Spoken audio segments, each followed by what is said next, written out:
तीनों उठकर खड़े हुए जब हसन ने जल्दी से कहा, आपको पेशेंट बुला रही है। क्या खाला को होश आ गया? महम की आंखें चमकी थी। जी, इनको अभी होश आया और वो बार बार हसन का नाम ले रही हैं। नर्स ने बताया। तीनों ने घबरा कर एक दूसरे को देखा, फिर कमरे में आए जहां सबा बेगम मशीनों में जकड़ी ऑक्सीजन मास्क लगाए बेड पर पड़ी खींच खींच कर सांस ले रही थी। खाला, देखिए मैं आपके पास हूँ। आप अब कहीं नहीं जाओगी, बस अब ठीक हो जाए। वो महम को खुद से दूर जाने से मना करती थी कि मेरी आधी खराब तबीयत की वजह से तुम हो जो मुझे अकेली छोड़कर दूर चली जाती हो। पीछे मैं तुम्हारी फिक्र में आधी हो जाती हूँ। महम लपक कर गई थी। इसके माथे पर लब रखकर भीगी आवाज में बोली थी। अहमर इसने थोड़ी सी आंखें खोलकर लंबे चौड़े बादशाह जैसी तबीयत के मालिक अहमर को पुकारा था। अहमर, अपनी बहन का ख्याल रखना, इसे कोई तकलीफ ना हो, ये तुम्हारी जिम्मेदारी है। जैसे बड़े भाई अपनी बहन पर आंच नहीं आने देते, वो दूर ही से बोली। आप फिक्र ना करे खाला, इसके भाईजान से बढ़कर इसका ख्याल रखेंगे। अहमद ने तसल्ली दी, जिससे वो पुरस्कून हुई। पर अपने होते हुए वो महम को किसी मजबूत हसारे में सौंपना चाहती थी। इसे अब महम की फिक्र नहीं थी। इसके दो भाई मौजूद थे, पर वो अपने जीते जी अपने दिल की ख्वाहिश पर महम का निकाह देखना चाहती थी। हसन, एक बार फिर पुकारा। जब हसन तेजी से आगे बढ़ा। जी खाला, मैं इधर आपके पास हूँ। उसके हाथ पर बोसा देते बोला। हसन, मेरी एक बात मानोगे? जी खाला, आप हुक्म करें। हसन दिलो जान से मतवज्जा हुआ था। महम से निकाह कर लो। वो हॉस्पिटल के बेड पर लेटी मधुमती सांसों के दरमियान खींच खींच कर बोलती। वहां खड़े तीनों नफूस पर हॉस्पिटल की छत के पूरे हॉस्पिटल का मलबा गिरा गई। खाला, ये क्या बोल रही हैं आप? महम साकत घड़ी सदमे की कैफियत में बोली थी। महम, मेरे पास वक्त बहुत कम है, मैं तुम्हें महफूज हाथों में सौंपना चाहती हूँ।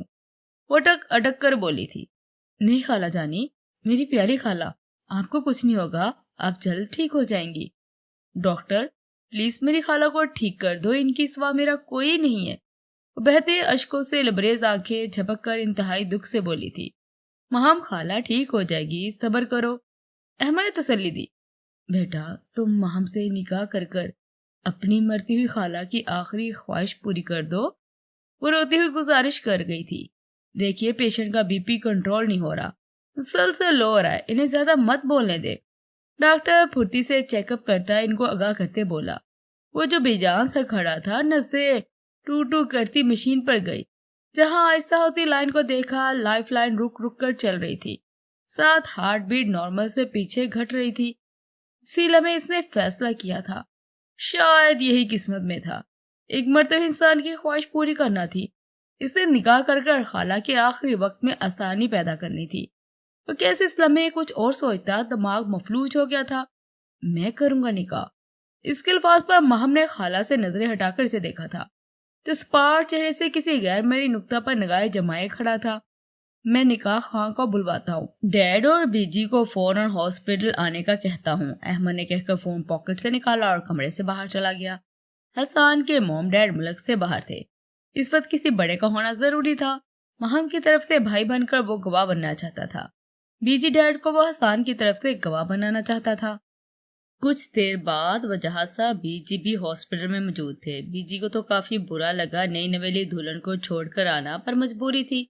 मजीद 2-3 गवाहों को अहमद अपने ग्रुप के लड़कों को बुलवा चुका था। इनके आते हॉस्पिटल के रूम में तमाम गवाहों की मौजूदगी में दोनों का निकाह करवाया गया था। महम के रोने से हिचकी बंद गई थी जब अहमद ने इसके सर पर प्यार दिया। बीजी ने उठकर रोती हुई महम को अपनी गोश में लिया था। वजह साहब ने महम के सर पर थपकी दी और खुश रहने की दुआ की। सबा बेगम जो इनके निकाह के मुंतजर थी, महम के कबूल करने और पेपर साइन करने के बाद इनका दिल बंद हुआ था। धड़कन रुकी थी और रूम में मशीन की आवाज गूंजने लगी थी। सब साकत नजरों से इस बेजान वजूद को देख रहे थे, जिन दोनों का निकाह करवाकर दुनिया फानी से रुखसत हो चुकी थी। डॉक्टर ने अपनी तय कोशिश की और नामे सर हिला दिया था। Sorry, she is no more, doctor कहकर बाहर चले गए थे।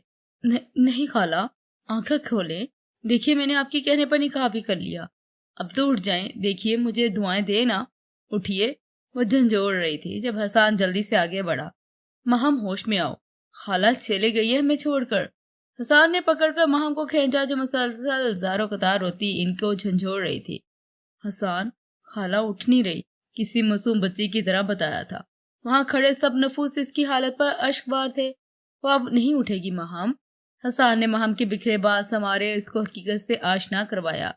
जब भी महम जो समझ रही थी कि इसकी खाला उठ जाएगी, बस फिर से बेहोश हुई है, पर हसान के चीख कर कहने पर वो इसके बाजू में झूल गई थी। महम, महम। हसान ने इसका चेहरा थपथपाया था। सब जानते थे कि महम का इसके सिवा कोई और नहीं। बचपन से इसकी खाला ने महम को संभाला, लिखाया, पढ़ाया। अब इसका यूं छोड़ के जाना महम को शदीद सदमे से दोचार कर गया था। घर आते ही बीजी जरिश को बुरहान के कमरे में ले गई थी। इसे कुछ हदायत देने और आराम करने का कहकर वो बाहर आई थी। जब वजह साहब ने सबा बेगम की नासाज तबीयत का बताया, अहमर इन्हें फोन कर चुका था। वजह साहब ने अहमर को बुरहान की अचानक शादी का नहीं बताया था। अभी ये सही मौका नहीं था। सबा बेगम इनकी जोजा सबाहत की बहुत अच्छी दोस्त थी। सबा बेगम की कोई लाद न थी। जब 7 साल की महम ने खाला के पास आकर ये कमी पूरी कर दी थी। वो अक्सर दुरानी मेंशन आया करती थी। इनके साथ महम भी होती थी। तो वजह साहब, बीजी, अहमर, बुरहान महम को बहुत प्यार करते थे। वो छोटी सी लड़की इन सबको बहुत अजीज थी। अहमद ने इनको जल्दी हॉस्पिटल आने का कहा था। बुरहान भी सुनकर काफी परेशान हुआ था। साथ चलने का कहा पर बीजी ने झिड़क दिया था। बुरहान खोल कर रह गया था। इस मैडम के आते ही इसे बीजी से डांट पड़ने लगी थी। वो बुरहान को अपना जरिश का ख्याल रखने का कहकर चले गए थे। अलबत्ता जरिश को इस सबसे अनजान रखा था कि अब इतना कुछ झील कर आई है और ये बताकर इसे परेशान नहीं करना चाहते थे। इनके जाने के बाद बुरहान लॉन्च में ही बैठ गया था।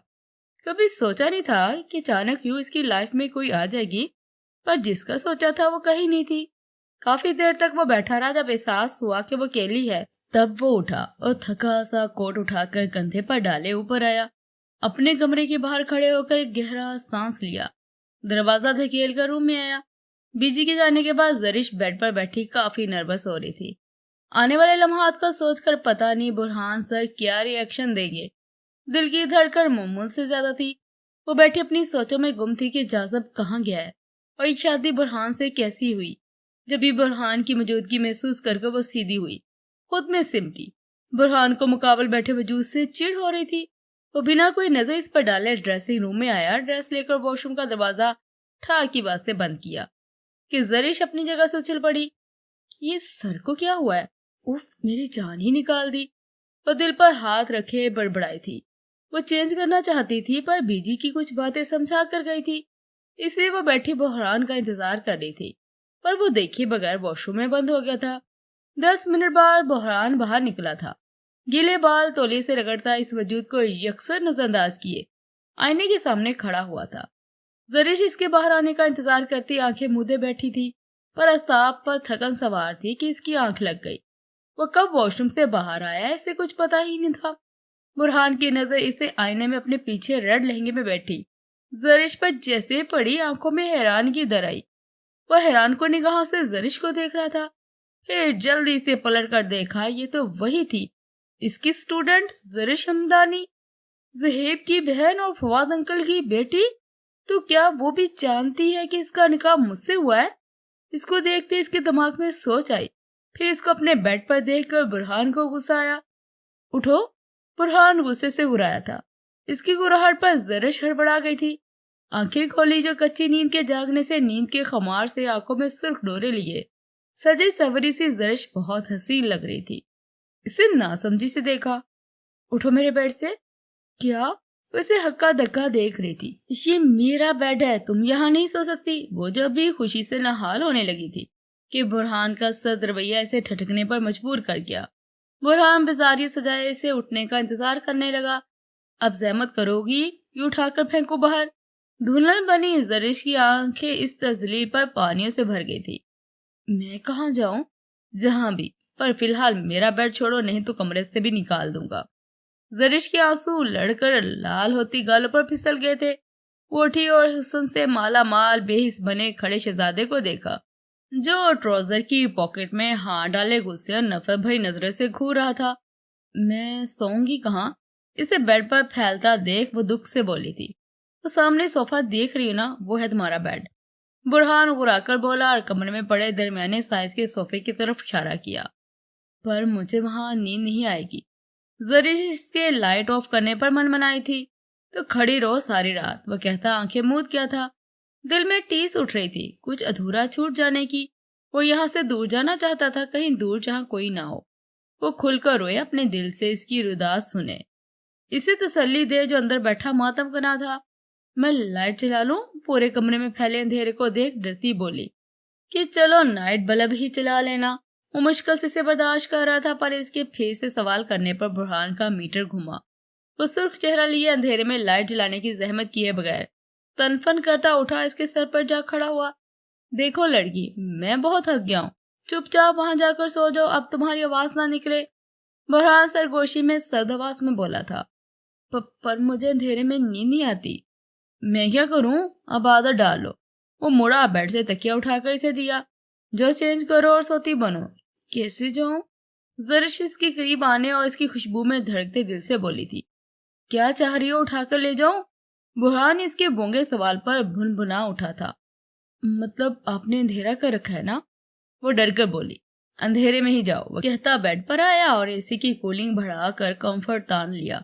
जरा शर्म नहीं, सर को इस तरह करता है, अब मैं कैसे चेंज करूं? हिटलर ना हो तो। जरिश इसी की जगह पर खड़ी आंसू बहाने के साथ बड़बड़ा रही थी। लड़की, मैं सुन रहा हूं तुम्हारी भड़बड़ाहट, अपनी भलाई चाहती हो तो जो कहा है वो करो। बुरहान की थकन और नींद से भारी आवाज गूंजी थी। जरिश अंधेरे में नामहसूस नजर आते वॉशरूम की जानब की सिमत बढ़ी। जल्दी से अंदर जाकर लाइट चलाई थी। जिस तरह की इसकी हरकतें लग रही थी, लगता है रात वॉशरूम में गुजारेगी। इसकी लाइट जलाने वाली तेज रफ्तारी पर चोट करते बोला और करवट बदल गया। घर आने के बाद ईमान अपने कमरे में चली गई थी।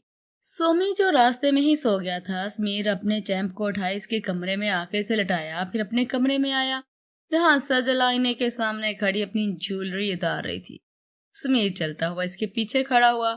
सजा के लिए तैयार हो? इसने संजीदगी से इसके और अपने अक्स को देखते इस्तफसार किया था। सजा? सजा डार्लिंग। समीर ने इसके बाल खोलकर इसकी कमर पर हाथ डालकर अपनी कैद में लिया था। इसके अंदाज में बोला, किस लिए? मुझसे दूर जाने के लिए, मेरी बात ना मानने के लिए, सारी रात मुझे अंगारों पर घसीटने के लिए। उसे खुद में भींच कर इसके गर्दन पर जा बजा लबों का लम्स छोड़ता शिद्दत से बोला था। समीर, एक लफ्ज नहीं जाने समीर, तुम्हारी सजा है ये। इसी लम्हे में बाहों में उठा चुका था। समीर, मुझे नहीं जाना वहां। इसे बेड की तरफ देखता पाकर वो रोती सूरत बनाए घबरा कर बोली थी। सोमी की पैदाइश के बाद समीर की मोहब्बत में इजाफा होता गया था। वो पहले से भी ज्यादा इसके लिए शिद्दत पसंद हो चुका था और सदर बेचारी इसकी शिद्दत से घबरा उठती थी। वो बेड की बजाय सोफे की जाना बढ़ा था। इसे यूं गोद में उठाते सोफे पर बैठकर इसे अपनी गोद में बैठाया था।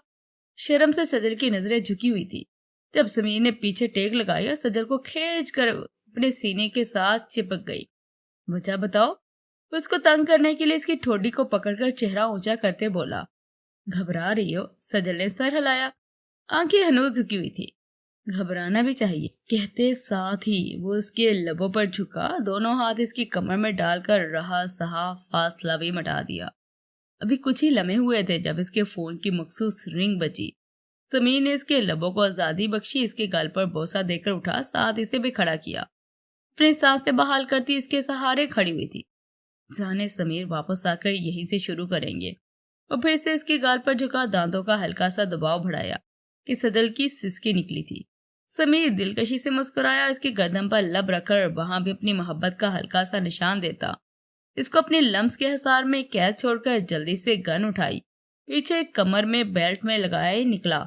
इसके फोन पर फिर से वही बेल बजी थी। सजल ने कोई सवाल नहीं किया था। वो अभी तक इसके लम्स को महसूस करती सोफे पर इसकी जगह बैठी थी, क्योंकि वह समीर की ड्यूटी से अच्छी तरह वाकिफ थी। वजह साहब, बीबी जी, अहमद, बुरहान, जरिश और हसान लॉन्च में बैठे थे। सबा बेगम को गुजरे 4 दिन हो चुके थे। वजह साहब अहमद माहम को अपने घर ले आए थे। माहम की तबीयत संभलते नहीं संभल रही थी। जब से इसे होश आया था वह जैसे मिट्टी की मूर्त बन गई थी, ना कुछ खाती ना पीती।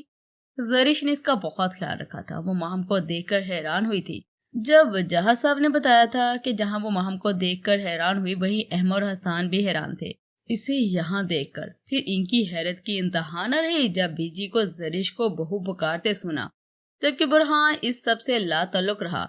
इन 4 दिनों में इसने जरिश से कोई बात तक न की थी। घर में उदासी छाई हुई थी कि सब महम के हवाले से परेशान थे। इन दोनों को यूं हैरान कुन देखकर बीजी ने सारी बात बता दी थी कि किस तरह बुरहान का निकाह हुआ। अहमद तो सुनकर ही अच्छा खासा वेला मचाया था कि इसके भाई की शादी से मख्फी रखी, पर वजह साहब की डांट से वो खामोश हुआ कि इन्हें खुद पता नहीं था। फिर बीजी की सारी बात बताने पर वो सब समझ गया। वहीं हसन के दिल को एक धचका सा लगा था। कहीं न कहीं वो जरिश को पसंद करने लगा था, खास तौर पर इनकी यूनिवर्सिटी में हुई आखिरी जंग के बाद। यार अब अपने बड़े भाई बुरहान की बीवी और अपनी भाभी के रूम में देखकर लब भीज गया था। कुछ दिल में था वो सब इसने वहीं खत्म कर दिया, जो मुश्किल तो था पर नामुमकिन नहीं था, क्योंकि कहीं न कहीं इसकी जात से एक और जिंदगी जुड़ चुकी थी जिसका इसके सिवा कोई न था। हसन को महम से मोहब्बत न थी, वो दोनों अच्छे दोस्त थे। वहीं महम को भी हसन से ऐसी कोई वाबस्तगी नहीं थी, पर सबा बेगम जाते हुए इनको मजबूत बंधन में बांध गई थी कि न चाहते हुए भी हसन की सोचों की डोर महम की तरफ ही उलझ चुकी थी। अहमद तो उस दरिश को भाभी के रूम में देखकर काफी खुश था कि अब इसकी मुलानी को इसके घर में आने से कोई परेशानी नहीं होगी, क्योंकि इसकी दोस्त इसकी भाभी है। अपने भाई के लिए बहुत खुश था कि इतनी प्यारी छोटी सी लड़की इसकी भाई की बीवी है। बीजी वजह साहब भी दरिश को इस घर में देखकर बहुत खुश थे। बीजी की तो दुआएं देती नहीं थकती थी। अपने घर में बहू को देखकर जिसने आते ही सारा काम संभाल लिया था। अब इन्हें घर घर लगने लगा था, पर कहीं न कहीं महम के लिए परेशान थे और ये परेशानी वक्ती थी जो वक्त के बीतते ही खत्म हो जानी थी। जरिश के घर वाले सब आए थे। वजह साहब ने फवाद को बताया तो सबको बहुत अफसोस हुआ महम के लिए। शादी जिन हालात में हुई थी ऐसे में ये वाकया सब समझ सकते थे, पर जरिश के घर वाले मुतमईन थे। शादी के अगले दिन ही जवाद साहब को कॉल आई थी कि जाजब हॉस्पिटल में है। वो सब परेशानी के आलम में गए तो हॉस्पिटल गए थे। जाजब को काफी चोटें आई थी। जहेब के पूछने पर बताया कि इसका एक्सीडेंट हुआ था, फिर कुछ लड़कों ने इसे हॉस्पिटल पहुंचा दिया। इसकी हालत नकाहज़दा आवाज को देखकर सबने इस बात पर यकीन कर लिया, पर यह एक्सीडेंट जानबूझकर करवाया था कि शादी भी ना करनी पड़े और सबकी नजरों में अच्छा भी बन जाए। जाजिब का ये प्लान इसकी माँ बहन के अलावा किसी को नहीं पता था। ऐसे में जवाद साहब ने बगैर लगी बड्डी जाजिब को जरिश की शादी का बता दिया था। इसे सुनकर अंदर वो बहुत खुश था, पर चेहरे पर दुख के तासर सजाए और थोड़ा गुस्सा भी हुआ कि वो इसका इंतजार तो करते। पर फवाद साहब ने बताया कि यही सही लगा। जब वो इसको तलाश कर चुके तो लोग बातें बनाने लगे थे। जिसे सुनकर जाजिब ने सर हिलाया और हाथ जोड़कर माजरत की। जिस रात सबा बेगम खाल के हकीकी सी जा मिली, इसी रात अहमद और हसन सब कुछ वजह साहब के सपुर्द किए एक अहम काम पर गए थे। जाना जरूरी था। वजह साहब के पूछने पर बात गोलमोल कर गए थे। वो लोग इनकी डील तबाह कर वापस लौटे थे।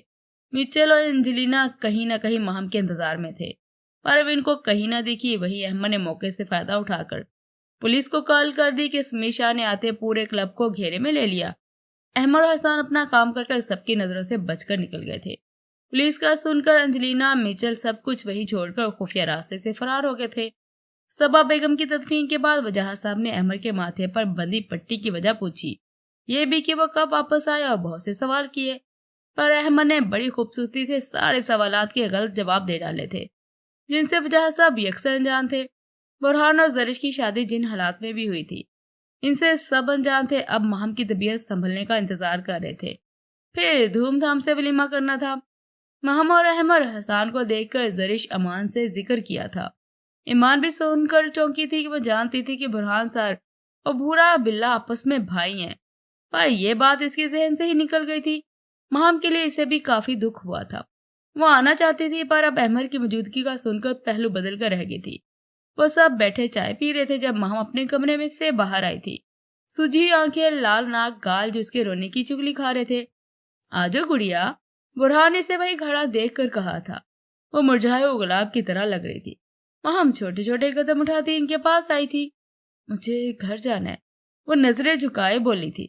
बेटा, अब आप वहाँ अकेले नहीं रह सकती ना हम रहने देंगे। अब आप इसी घर में हम सबके साथ रहोगी। अंकल, मुझे खाला जाने की याद आई है। इस घर में खाला की यादें हैं। ठीक है, हसन आपको कुछ देर के लिए ले जाएगा। अंकल, मैं कुछ देर अकेला रहना चाहती हूँ। प्लीज, इनकी कब्र पर भी जाना है। वो आंसू पीती बोली। ठीक है बेटा, पर आप प्रॉमिस करो, अपना ख्याल रखो कि जल्दी वापस आएंगी। महम ने जल्दी से इस बात में सर हिलाया, कमरे में चली गई। कितनी प्यारी बच्ची है ना, पता नहीं कब इसकी उदासी खत्म होगी। बीजी इसकी पूछ देखते बोली थी। बुरहान सबसे एक्सक्यूज करता अपने कमरे में गया था। बहू जी जाओ बेटा, अपने शोहर को देखो, किसी चीज की जरूरत ना हो। बीजी ने दोनों को बात ना करता देख नोट कर रही थी, पर अब शादी हो चुकी थी, इसको निभाना भी था, इसलिए वो दोनों को करीब करना चाह रही थी। जरिश जी अच्छा कहकर अपने कमरे में आई थी। बुरहान कमरे में कहीं न था, वॉशरूम से पानी गिरने की आवाजें आ रही थी। उसका बेड पर पड़ा कोट उठाकर कबर्ड में हैंग करने लगी। 2 दिन से वो इसके छोटे छोटे काम खुद ही कर रही थी। अभी इसका ड्रेस निकालकर ड्रेसिंग रूम में हैंग किया। जब बुरहान इसकी मौजूदगी से अनजान शर्टलेस टॉवल से बाल रगड़ता ड्रेसिंग रूम में आया था। जरिश ने मुड़कर देखा, इसी लम्हे बुरहान ने भी देखा। दोनों की नजरें मिली जब जरिश की नजर इसकी वसी सीने पर पड़ी, जहां पानी के कतरे चमक रहे थे। बेसाख्ता जरिश का दिल धड़का और सटपटाकर जल्दी से निकलने लगी। तुम यहाँ क्या कर रही हो? तो इसके सटपटाने को नजरअंदाज करता बोला, वो मैं क्या तुम? अब वो टॉवल को गर्दन में डालकर इसके बिल्कुल सामने खड़ा हुआ था। इसके यूं खड़े होने पर जरिश की हथेलियां पसीने से नम हो गई थी। 6 फुट से निकलता कद, चौड़े शाने लिए जिन पर पानी के कतरे थे, नम बाल माथे पर बेतरतीब बिखरे थे, चेहरे पर संजीदा तासरात लिए काली आंखों को इसकी हल्की ब्राउन आंखों में गाड़े, सीने पर बाजू बांधे इस्तफसार कर रहा था। उफ, सर का ऐसा आना लाजमी था। ऊपर से यूं खड़ा हो गया और मैं कितनी छोटी लग रही हूँ ना। जरिश बामुश्किल इसके सीने तक आ रही थी। कुछ पूछा है मैंने? तुम राकबे में चली गई हो क्या? क्या सर? सोचो से निकलकर जरिश ने कहा था। यहाँ क्या कर रही है? वो मैं बीजी ने भेजा था। जरिश हाथ नजरों पर झुकाए बोली थी। क्यों? फिर से सवाल हुआ। उन्होंने कहा जाकर देखो, आपको किसी चीज। इसे लफ्ज मुंह में ही रह गए थे जब बुरहान ने इसके करीब झुककर जरिश के धक धक करते दिल से अपने ऊपर झुके बुरहान को देखा था। उसकी आंखों में देखते हाथ पीछे ले जाने लगा था कि जरिश कब्र से जा लगी।